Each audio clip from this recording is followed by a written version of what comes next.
It is 2:47 in the morning. The rest of the world has powered down. The streets are empty. The notifications have stopped. The constant hum of traffic and demands has faded into a heavy, comfortable silence. For most people, being awake right now is a nightmare. They look at the clock with panic. They calculate how many hours they have left before the alarm screams. They fight their own pillows, desperate to shut their brains off. But that is not you. You are awake. And strangely, you are at peace. Have you ever wondered why you feel more like yourself when the sun goes down? Why does your brain seem to wake up and come alive exactly when everyone else is falling asleep? Society calls this insomnia. They call it a sleep disorder. They offer pills and advice on sleep hygiene to fix you. They treat your wakefulness like a biological error. But what if they are looking at it upside down? What if your inability to sleep isn't a broken switch, but a special feature designed to access a different part of your mind? To understand this, we have to look at the two pilots flying your plane, the conscious mind and the subconscious mind. The conscious mind is the pilot of the day. It handles logic, schedules, social rules, and survival. It is loud, it is busy, it is constantly filtering reality. The subconscious mind is the pilot of the night. It handles memory, emotion, creativity, and deep truth. It is quiet, it is vast, it sees everything the conscious mind ignores. For you, the night is not just about not sleeping. It is the moment the shift changes. The loud pilot leaves the cockpit, and the quiet pilot takes over. Today, we are going to walk through 9 rare traits of people who love being alone at night. We will see how your late-night wakefulness is actually a mechanism your brain uses to switch from the limited conscious mind to the limitless subconscious mind. Before we begin, I need to share something important. We are exploring the psychology of the nocturnal mind. However, chronic insomnia can be a serious medical issue that impacts your health. If your lack of sleep is hurting your quality of life, your mood, or your physical health, please see a doctor. This video is for self-discovery and reflection, not medical diagnosis. We want you to understand your mind, but we also want you to be healthy. Now, if you are still awake with me, let us unlock the 9 traits that prove your nocturnal brain is a gift. Number 9, healthy boundaries. Think about your average day. From the moment you wake up, your conscious mind is under attack. It is constantly negotiating. The alarm clock demands action. The family needs breakfast. The boss needs a report. The news demands your fear. Your conscious mind acts as a security guard. It stands at the door of your brain, deciding what gets in and what stays out. It says yes to the boss. It says no to the distraction. It holds back your anger. It forces a smile. This takes a massive amount of energy. Number 9 is boundaries. People who love the night often have this trait because they understand that the security guard needs to sleep. When you stay up late, you're creating a temporal boundary. At 3:00 a.m., the world stops knocking on the door. The conscious mind can finally stop guarding the gate. It doesn't have to filter anything because there is nothing coming in. This brings a profound sense of relief. It allows your nervous system to unclench. You aren't avoiding people because you don't like them. You are staying awake to experience a world where you don't have to defend yourself. In this silence, the subconscious mind feels safe enough to come out. It knows it won't be interrupted by a text message or a demand. Your insomnia is a protective wall. It buys you time to be unguarded. But once the guard is down, the quality of your interactions changes completely. Number 8. Deep connections. Have you ever been at a party surrounded by people and felt completely alone? You hear people talking about the weather or sports or gossip, and you feel a physical urge to run away. Number 8 is deep connections. This happens because small talk is the language of the conscious mind. It is scripted. It is safe. It follows social rules. It keeps people at a distance, but you crave the language of the subconscious. The subconscious mind deals in raw emotion and truth. It doesn't care about the weather. It cares about what you are afraid of. It cares about what you love. It cares about who you really are. This is why you thrive at night. The night strips away the social scripts. Biologists call this hypofrontality. The front part of your brain, the part that worries about social judgment, gets tired and shuts down. When the conscious judge goes to sleep, the subconscious truth teller wakes up. If you have ever had a conversation at 2 a.m., you know it is different. You admit things you would never say at noon. You talk about the meaning of life. You connect soul to soul, not mask to mask. Your nocturnal nature is a search for this depth. You stay awake because the daytime world feels too shallow. Your subconscious is starving for real connection, and the night is the only time it gets fed. And to find that connection with others, you first have to find it with yourself. Number 7, self-awareness. Imagine you are walking through a busy city. Sirens, lights, crowds. In that noise, you cannot hear your own heartbeat. The external noise drowns out the internal signal. Number 7 is self-awareness. The conscious mind is obsessed with the external world. It is a problem solver. It looks outside for threats and rewards. The subconscious mind is the internal record keeper. It is constantly recording how you feel, what you perceive, and who you are becoming. But during the day, the conscious mind is too loud to listen to the subconscious record. This is where your insomnia comes in. When you lie down at night and the external world goes silent, the internal volume turns up. Suddenly, you hear everything the conscious mind ignored all day. You feel the sadness you pushed down. You feel the anxiety you tried to outrun. For many, this is terrifying. This is why they take sleeping pills. They don't want to hear the recording. But for you, it is necessary. You have high self-awareness because you let the subconscious play the tape. You process the data. You realize that the weird feeling you had at lunch was actually your intuition telling you something was wrong. You use the night to sync your conscious logic with your subconscious wisdom. You aren't just lying there. You are performing a system update. You're ensuring that the person you present to the world tomorrow is actually aligned with the person you are inside. And because you know yourself so well, you can survive things that would break others. Number 6, resilience. Let me tell you a secret about the brain. The conscious mind is fragile. It panics easily. It likes control, and when it loses control, it freaks out. The subconscious mind is ancient and strong. It has seen everything. It knows how to survive. Number 6 is resilience. Resilience isn't about ignoring pain. It is about processing it. Think about those nights when you can't sleep because you are worried about a mistake you made. You replay the scene over and over. It feels like torture.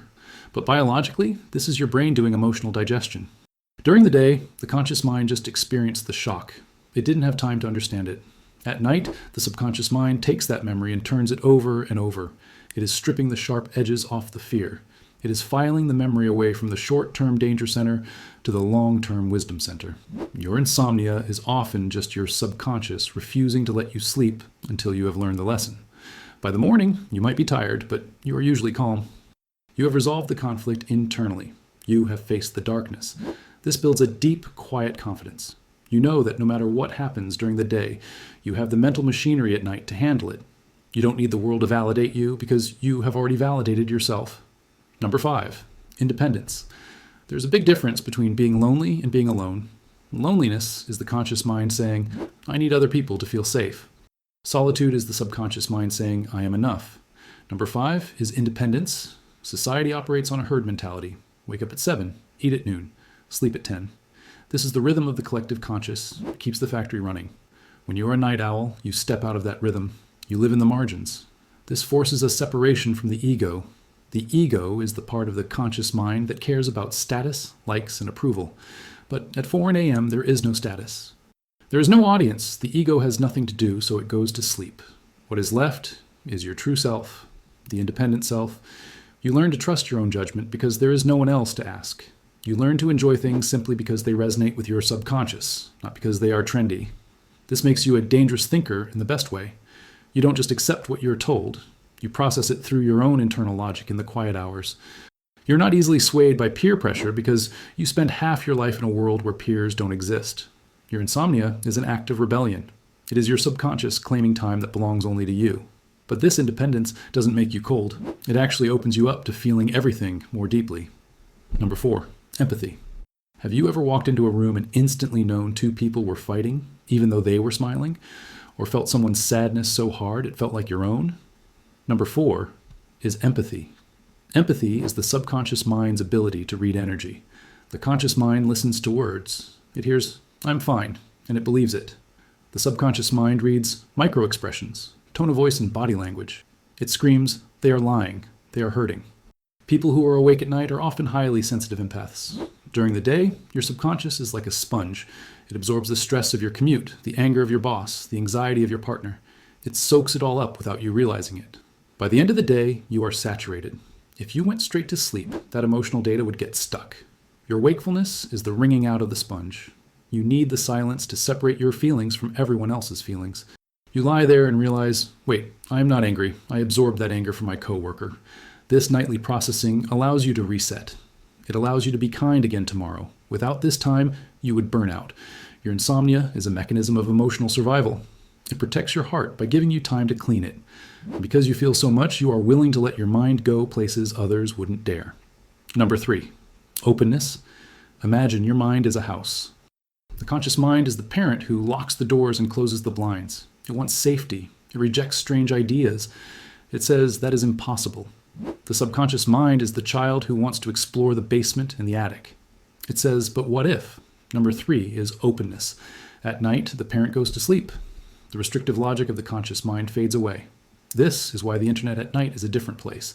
During the day, you search for practical things, directions, recipes, news. At night, you search for mysteries, aliens, philosophy, ancient history, quantum physics. Your subconscious is naturally curious. It doesn't care about utility, it cares about wonder. When the rigid filters of the day are removed, your mind expands. You become open to concepts that would seem crazy at 2 p.m. but feel profound at 2 a.m. This trait means you are rarely bored. You can be alone in a dark room and be entertained for hours by your own thoughts. You are a mental explorer. You aren't sleeping because the universe is too interesting to ignore. You are willing to look at the world from angles the conscious mind blindly misses. And this leads to the deepest work a human can do. Number 2, introspection. We are getting closer to the core. Introspection is not just thinking, it is diving. Number 2 is introspection. The conscious mind lives on the surface of the ocean. It deals with the waves, the weather, and the boats. It is busy keeping you afloat. The subconscious mind is the deep ocean. It is dark, pressurized, and full of unseen things. Most people spend their whole lives on the surface. They are terrified of what is swimming beneath them. They use noise and busyness to avoid looking down. But you are a diver. The state of insomnia creates a direct bridge to the deep. Scientists have found that during quiet wakefulness, a brain network called the default mode network takes over. This network is responsible for self-reflection. This is why you suddenly understand the root cause of your behavior at midnight. You aren't just worrying. You are analyzing your own source code. You look at your shadow, you look at your trauma, you look at your desires. The conscious mind usually blocks these things to protect your ego, but at night, the block is gone. You are doing the heavy lifting of psychological integration. You are making the unconscious conscious. This is painful work, but it creates a depth of character that is rare. You don't live on autopilot. You know exactly why you do what you do. And when you combine this deep access with a lack of filters, you get the ultimate gift of the nocturnal mind. Number 1, exceptional creativity. We have arrived at number 1. This is the payoff. This is why the struggle is worth it. Number 1 is exceptional creativity. Creativity is not a skill. It is a state of mind. Specifically, it is the marriage of the conscious and the subconscious. The conscious mind provides the structure. The subconscious mind provides the raw material. But during the day, they have a hard time talking to each other. The logic is too loud. It shouts down the weird, beautiful ideas of the subconscious. It says, that doesn't make sense, or that will not make money. At night, you enter a state called hypnagogia.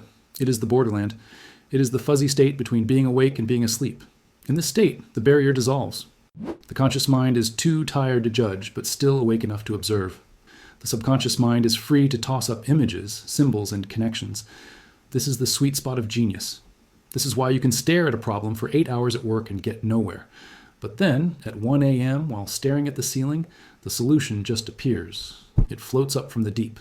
Your insomnia is not a block. It is an incubation chamber. Your brain is keeping you awake because it is cooking something. It is trying to hand you a breakthrough.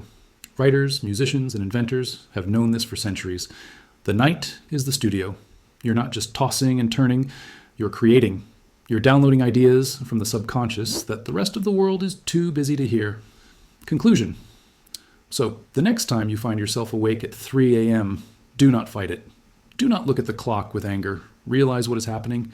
The guard has left the gate. The pilot has changed shifts. You are entering the domain of the subconscious. You are safe. You have the boundaries to protect your peace. You have the connection to feel the truth. You have the resilience to process the pain. You have the independence to be yourself. You have the empathy to understand the world. You have the openness to learn. You have the introspection to grow. And you have the creativity to build. This isn't a disorder. It is a nocturnal mind. Which of these traits feels most like you? Is it the creativity that strikes when the moon is out? Or the deep relief of having no one to perform for? Let me know in the comments. And if you want to understand more about the hidden machinery of your own mind, make sure to subscribe. The day is for the world, but the night is for you.